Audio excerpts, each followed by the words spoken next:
ആരടി? വനജയുടെ അച്ഛനും അമ്മയല്ലേ? ഞങ്ങള് പ്ലീസ്, ഞാനൊരു കാര്യം പറഞ്ഞോട്ടെ. എനിക്ക് നിങ്ങളുടെ മകളെ ഇഷ്ടമാണ്. ആത്മാർത്ഥ പ്രണയം 2-2.5 കൊല്ലമായി.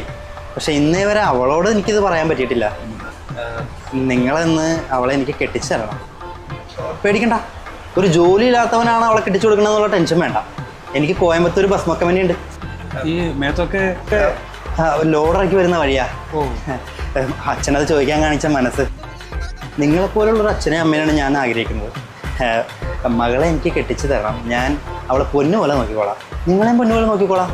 അല്ല, ഇത്ര വർഷമായിട്ടും വനജയോടൊന്നും പറഞ്ഞിട്ടില്ലേ? അതിനുള്ള ധൈര്യം കിട്ടിയില്ലേ? ഇപ്പൊ ഇവിടുന്ന് കിട്ടി ഞങ്ങളോട് പറയാം. അത് പിന്നെ അമ്മേ, എനിക്ക് എന്തെങ്കിലും വിഷമം വന്നാൽ എൻ്റെ അച്ഛനോട് അമ്മയോടാണ് ഞാൻ പറയാറ്. നിങ്ങളെ ഞാനിപ്പോൾ എൻ്റെ അച്ഛനും അമ്മയായിട്ടാണ് ഞാൻ കാണുന്നത്. നിങ്ങൾക്ക് മകളെ കെട്ടിച്ചേരുന്നതിൽ വിരോധമൊന്നുമില്ലല്ലോ? ഞങ്ങൾക്ക് വിരോധമൊന്നുമില്ല. പക്ഷെ ഉദ്ദേശിച്ച പറഞ്ഞുള്ള വീട് ഇതല്ല, അപ്പുറത്തെ വീടാ. പട്ടാളം പുരുഷന്റെ വീട്.